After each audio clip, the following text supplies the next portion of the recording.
So recently I streamed myself playing on the test server with all the new features and the new update. All of you had a lot of questions for me to answer, so I decided to make a video to overview the new update in general before it comes out. I'll be separating this into two videos. First, everything that isn't the new tools and or reskins. In this video, we'll be discussing those things that are not related to the new tools, such as buffs and nerfs and most miscellaneous additions to the game. First of all, before we jump into the classic game mode, let's discuss Infection. With the Infection, we have various nerfs and buffs and new additions into the game. To start off, we have new trampolines.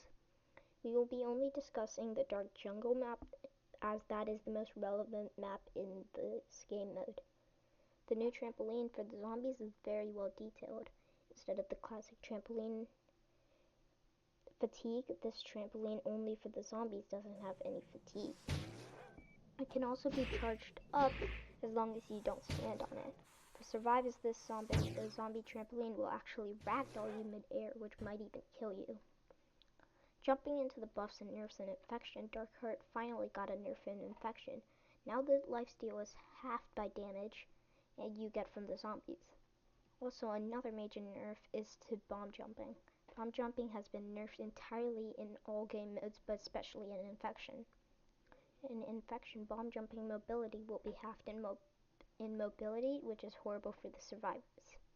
These new updates seem to lean more towards the inexperienced players rather than the experienced players. Alright, off to the Doomspire game modes and the modes. Oh, there's a lot to take in. First of all, let's talk about the overall changes to the maps and the game in general. In the lobby, there's a new font for the map loading and other features in the game, such as the timer. The timer in the game, at least in private servers, had dropped it down to 8 minutes rather than 10.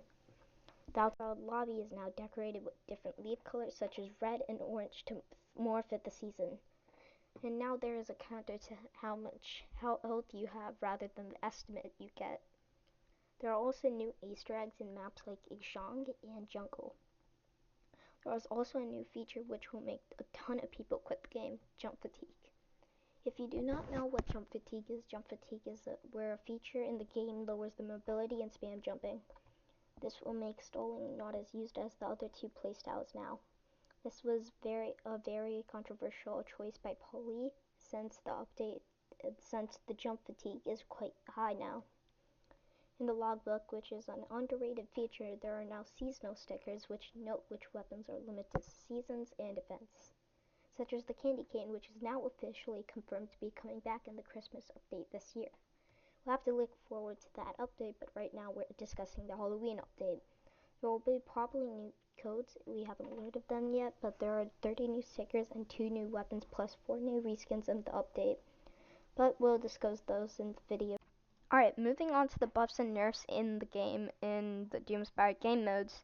First of all, we'll start off with the ball turret. The ball turret has received a not need buff, and it isn't much, but the hit scan on the ball turret has evolved and almost always hits you, excluding minor obstacles.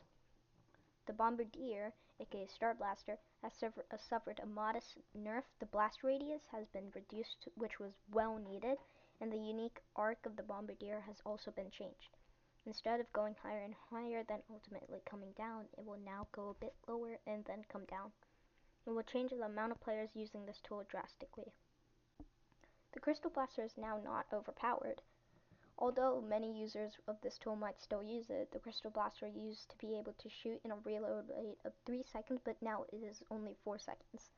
The range of the Crystal Blaster has also been reduced.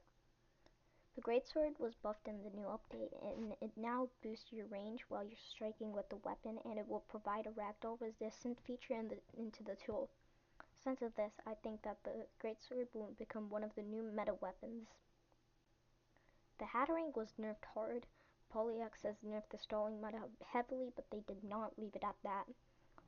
They decided to nerf most of the tools that most stallers use. The Hatterang is no exception. From minus 10% throw speed, it has come to a minus 20% throw speed. Also, the boost you get from jumping on it will now be half, which is really bad. The Hoss Hog, jumping from stall weapon, The Hosshog might compete for the most heavily nerfed weapon in the new update. From now on, once you use the Hosshog, you will inflict 10 damage to yourself in a burn that will last 5 seconds, doing another 10 damage. The blast radius and damage has been reduced from minus 10% to minus 15%. This is not good for people who specialize in stalling. Remote Detonator. This tool also might compete for the most heavily nerfed weapon in this update. This entire knockback system with the remote detonator has been removed, and when they charge it, it will require more time to reload. It will also explode with a delay of 0.2 seconds. It may not seem like much, but it will drastically change the meta for professional players. The Shadow Clone, the last tool to be nerfed or buffed, this tool has received an entire rework. The range on the Shadow Clone has been nerfed from 40 studs away to 20 studs away. This is a massive change, and also the clone will explode, doing 25 damage to anyone except your teammates while it explodes. This may even do damage to you. The reload speed of the Shadow Clone has gone from 7 seconds to 7.5 seconds. A slight buff to the Shadow Clone is now that it will no longer require 15 bricks, and it will only require 10 bricks to utilize. Those are all the new things that I have noticed in the new update in the testing server. Of course, I will acknowledge the fact that I might have missed a few things as I haven't fully tested every weapon. So please comment down below if you have noticed anything that I have missed anything.